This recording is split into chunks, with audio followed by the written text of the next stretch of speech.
जो चीज हुई है हिंदुस्तान के अंदर, अगर जांच एजेंसी उसकी वेरिफिकेशन करती है, जांच पड़ताल करती है, तो इसके अंदर कोई बात है नहीं किसी भी तरीके, और वो करनी चाहिए। दिल्ली की वो शाम जब सड़कों पर रफ्तार थम गई और हवा में सिर्फ धुएं और चीखों की गूंज बाकी रह गई। लाल किला मेट्रो स्टेशन के पास रोज की तरह लोग अपने घरों की ओर लौट रहे थे। किसी की कार में परिवार था, कोई ऑफिस से निकलकर बाइक पर सवार था। लेकिन कुछ ही सेकंड में सब कुछ बदल गया।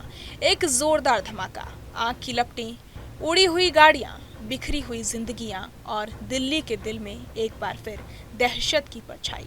किसी ने सोचा भी नहीं था कि ट्रैफिक सिग्नल पर खड़ी वो सफेद I-20 इतनी बड़ी तबाही लेकर आई थी। अब जब सीसीटीवी फुटेज सामने आया है तो वो 10 सेकंड का वीडियो हर किसी को सिहरने पर मजबूर कर देता है, क्योंकि उसमें दिखती है वो सच्चाई जो दिल दहला देती है। वहीं मुस्लिम समुदाय की ओर से भी इस घटना पर गहरा दुख और गुस्सा जताया गया है।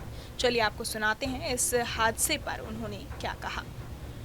देखो, मैं तो ये कहता हूँ जो चीज हुई है हिंदुस्तान के अंदर, अगर जांच एजेंसी उसकी वेरिफिकेशन करती है, जांच पड़ताल करती है, तो इसके अंदर कोई बात है नहीं किसी भी तरीके, और वो करनी चाहिए, क्योंकि वो जांच एजेंसी है। और हिंदुस्तान जैसे देश के अंदर ये अटैक हुआ है और दिल्ली के अंदर ये मामला हुआ है, तो ये बहुत ही शर्मनाक बात है। और जिसने भी ये किया है, ये बहुत अफसोस वाली बात है, और उसको सजा मिलनी चाहिए, और सजा मौत होनी चाहिए उसके लिए, क्योंकि आतंकवाद जो भी फैलाएगा उसका ना तो कोई धर्म होता, ना मजहब होता, वो किसी भी समाज से हो। मसला ये है, क्या कहते हैं, जांच हो, निष्पक्ष हो, और जो सजा के हकदार हैं उनको सजा मिलनी चाहिए। ये गली नंबर 17 और एक जमाने से यहाँ पर हम लोग रह रहे हैं। अब सर आईडी किस तरीके से मिली, किस तरीके से नहीं मिली, इसका तो अभी पता चला नहीं, लेकिन यहाँ ऐसा कोई मसला नहीं है, ना कोई ऐसा मामला है। एक जमाना हो गया यहाँ पर, मैं भी क्या कहते हैं बचपन से, आज बुढ़ापा होने वाला है मेरे को यहाँ रहने, लेकिन ऐसी बात आज तक हुई नहीं, ना ऐसा बंदा देखा, ना कोई ऐसा आदमी रहना आया यहाँ पर जिसकी तफ्तीश पुलिस कर रही है या जांच एजेंसियां कर रही हैं। यहाँ के जो ओनर हैं मदरसे के हाजी अय्यूब, वो कहाँ हैं? वो तो जांच एजेंसी जो आई थी उनके साथ में है, उनके साथ दे रहे हैं। वो पूरा नाम क्या है उनका? मोहम्मद अय्यूब। हाँ, उनको पुलिस लेके गई है? नहीं, वो टीम एजेंसी जो आई थी वो लेके गए थे, वो उनके साथ में। उनके साथ में तो अभी तक आई नहीं है वो? अब वो पता नहीं है, तो मुझे आया कि नहीं है। कल से लेके गए?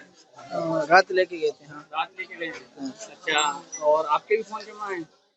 तो फोन वोन तो सबके जमा होते हैं, लेकिन गया था मैं भी वहाँ, जो मुझसे पूछा मैंने बताया, मैं आ गया था, उसके बाद वो चले गए थे। यानी जो इसके जो मालिक हैं बिल्डिंग के, वो हाजी अय्यूब जो पुलिस से उनसे जांच कर रही है, पूछताछ कर रही है, अभी तक आई नहीं है कल से? अब वो आए या नहीं आए इसके मुझे नहीं मालूम। जैसे अगर घर पे आते तो आपको तो पता लगता होगा। नहीं, वो ये तो उनका मकान है, या तो हम रहते हैं, उनके घर अलग है थोड़ा। तो उनको कल से लेके गए हैं ना हाजी अय्यूब को? हाँ, कल से ले गए। उनको जैसे पता चला वो खुद आ गए थे यहाँ, सब एजेंसियों के साथ में खुद मिलकर वो साथ दे रहे हैं। पूरा नाम क्या है उनका? मोहम्मद अय्यूब है, और वो यहाँ बहुत पुराने रहने वाले हैं, बिल्कुल साफ शफाफ इंसान है, किसी तरह का कभी कोई मामला उनके नाम ऐसा नहीं है, और उनके परिवार में भाइयों को किसी का भी कोई मसला ऐसा नहीं है, वो यहाँ के जिम्मेदार लोगों में से है। ये दुखद घटना हमें याद दिलाती है कि हिंसा का कोई धर्म नहीं होता। जांच जारी है और जिनके ऊपर भी जिम्मेदारी साबित होगी, कानून के अनुसार कार्रवाई होगी। बहरहाल इस पूरे मामले को सुनकर आप क्या कुछ सोचते हैं, हमें कमेंट बॉक्स में ज़रूर बताएं, और बाकी तमाम खबरों के लिए सब्सक्राइब करें न्यूज़ नेशन।